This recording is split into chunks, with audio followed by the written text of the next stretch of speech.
Welcome to social post. నేను మీ మాధురి. ఈరోజు మనతో పాటు ఉన్నారు డాక్టర్ నంది రామేశ్వరరావు గారు, realtor oxygen founder and CEO. నమస్తే సార్. నమస్తే సార్, నియోపోలిస్లో ల్యాండ్ అది ఆప్షన్లో 135 crores అమ్ముడైపోయిందంట.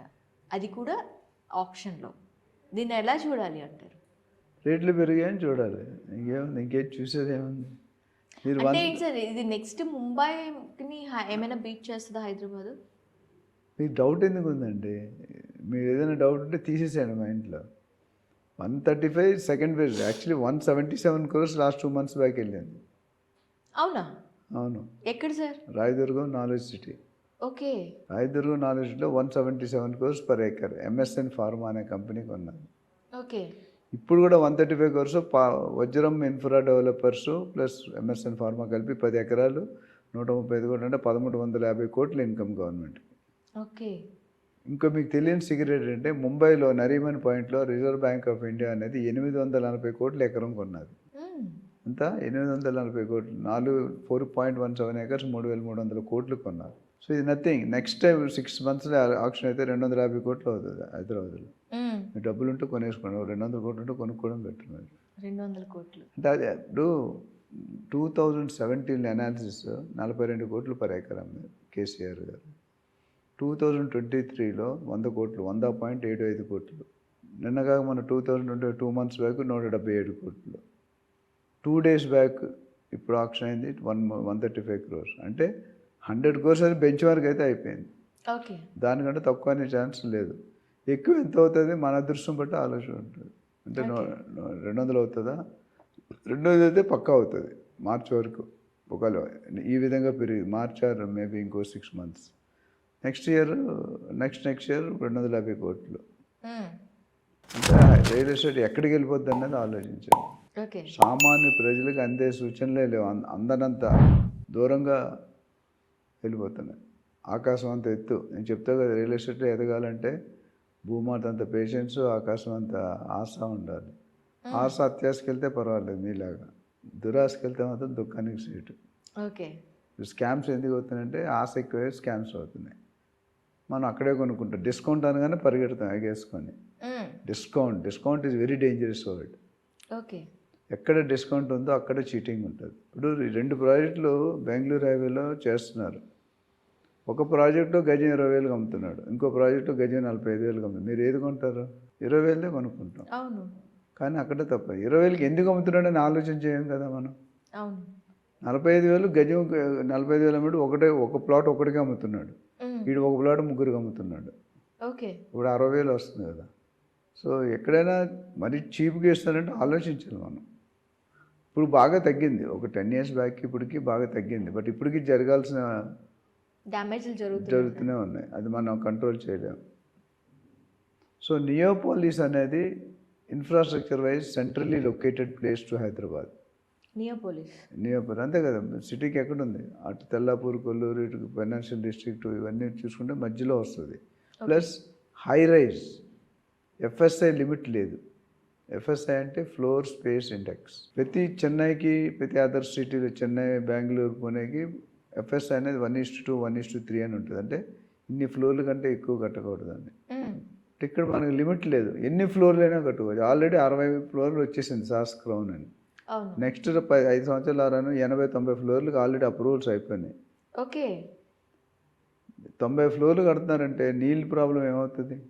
చాలా ఉంటుంది. ఒకటే ప్లేస్లో ఒకప్పుడు మనం చిన్నప్పుడు సింప్లెక్స్ అనే ఇల్లులు ఉండేవి. అవును. సింప్లెక్స్ అంటే 1 floor, ఒక 1000 గజాలు ఇల్లుండి అటు ఇటు పెరటుండి, మొక్కలుండి, అవి ఉండి ఇవి ఉండి. ఇప్పుడు పెరట అనేది క్వశ్చనే లేదు. అదేందా? ఇంట్లో పెరటు మందుకు ఇంట్లో మొక్క మందుకు పనిచేయదు అంటారు, ఏదో సామెత ఉంది. ఇప్పుడు ఆ మొక్కే లేదు. చిరంజీవి గారు డైలాగ్ ఉంది, మొక్క కదా పీకేసే పీగత ఎక్కువ వస్తాను, అట్లా అయిపోయింది. ఓకే. సో రియాలిటీలో ఏమవుతుందంటే సింప్లెక్స్ నుండి డూప్లెక్స్కి వచ్చింది, డూప్లెక్స్ నుండి ట్రిప్లెక్స్ కొంతకాలం నడిచింది, తర్వాత 5 floors వచ్చింది, తర్వాత 10, 20, 30, 40 వచ్చేసింది. So heights are going on within తక్కువ స్పేస్లో ఎక్కువ ఇల్లులు. దానివల్ల ఏమవుతుందంటే గ్రీన్ జంగల్ కాస్త కాంక్రీట్ జంగల్ చేస్తాం. సో వాల్యూ వైజ్ పెరుగుతుంది, మన మైండ్ సెట్ మారుతుంది. 2024 జనవరిలో అంటే ఒక పర్టికులర్ నెలలో 5,454 ట్రాన్సాక్షన్స్ అయినాయి. 5,504 5,454 ట్రాన్సాక్షన్స్ 5454 ఒక్క మంత్లో 38,000 crores కలెక్షన్.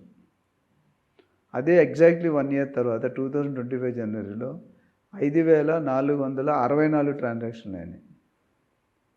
మనీ మాత్రం 45,000 కోట్లు వచ్చింది. ఓకే. మీడియా వాళ్ళు ఏం చేస్తారంటే పని పాటు ఉండదు, కాబట్టి కొంతమంది కొన్ని ఛానల్స్ రియల్ ఎస్టేట్ పడిపోయింది అంటారు. 38,000కి 45,000 పడిపోయిందా పెరిగిందా? పెరిగింది. మరి పడిపోయిందని మీరే చెప్తున్నారు. నన్ను చాలామంది యాంకర్ రియల్ ఎస్టేట్ డమాల్ అయిపోయింది, రియల్ ఎస్టేట్ పడిపోయింది, రియల్ ఎస్టేట్ గోతులో ఉంది. So there is always a slip between the cup and the lip.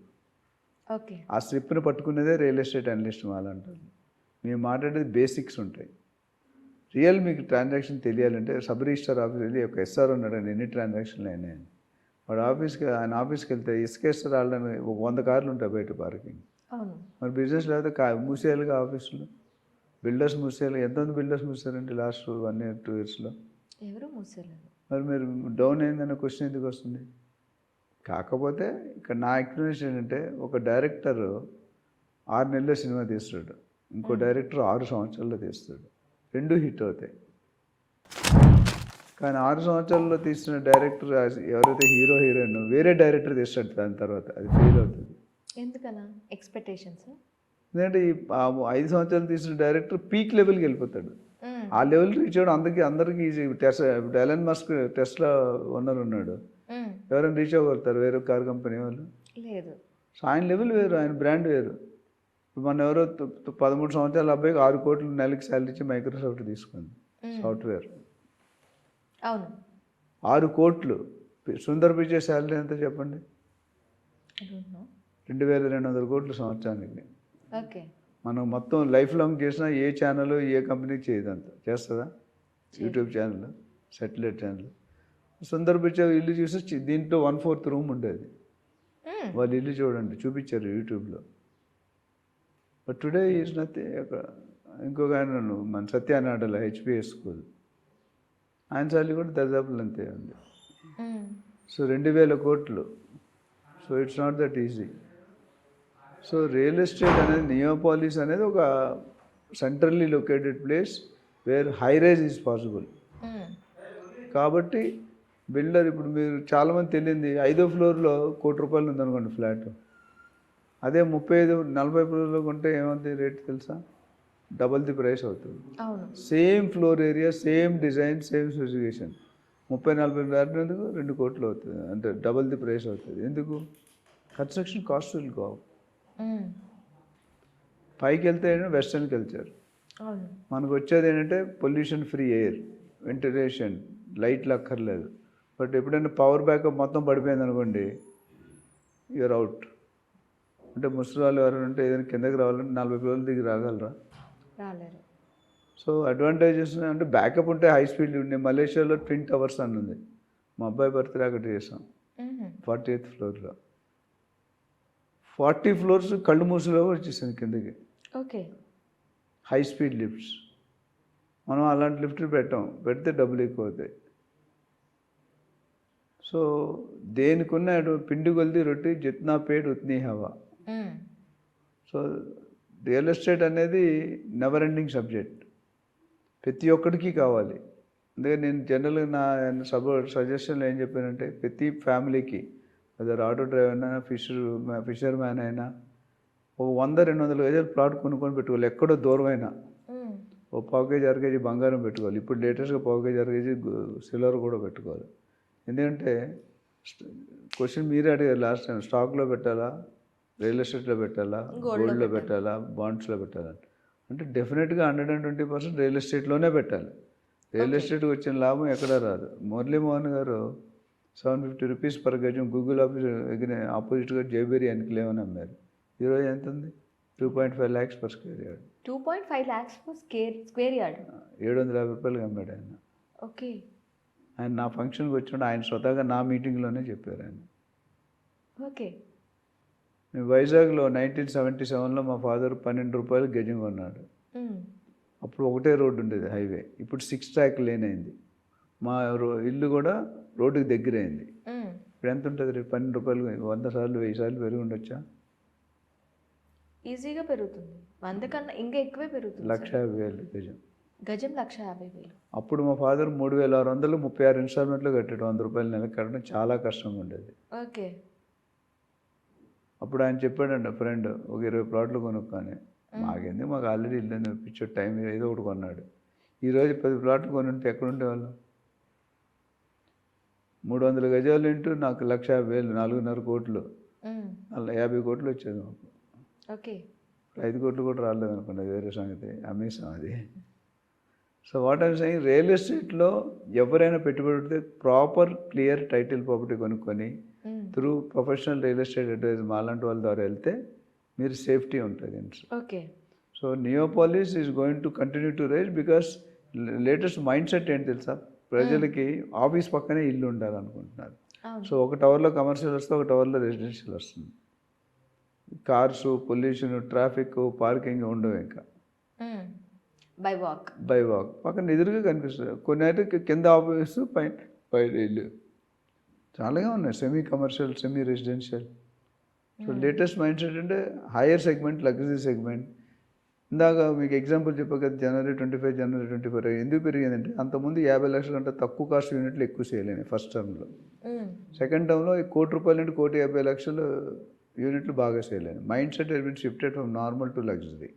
Okay. అందుకనే 27,000, 8,000 కోట్లు పెరిగింది. యూనిట్స్ అంతే ఉన్నాయిగా, 10 యూనిట్లు తేడా ఉంది. సో నైట్ ఫ్రాంక్ రిపోర్ట్ ప్రకారం ఇవన్నీ నేను చెప్తాను, నేను సొంతంగా చెప్పింది కాదు. చాలా ప్రజలు మళ్ళీ మిస్టేక్ అవ్వకూడదు. ఇవన్నీ కూడా రీసెర్చ్ బాడీస్, మ్యాట్రిక్స్ అని, నైట్ ఫ్రాంక్ అని, JLL అని కొన్ని బాడీస్ ఉన్నాయి. They provide this reports every yearly, monthly. ఆ రిపోర్ట్స్ చూసి చెప్తున్నాం. So it's real fact, nothing hype ఏదో మీడియా ముందు చెప్పాలి అనేది కాదు. So because of high rates, builders are making money, agents are making money, customers are also getting more options.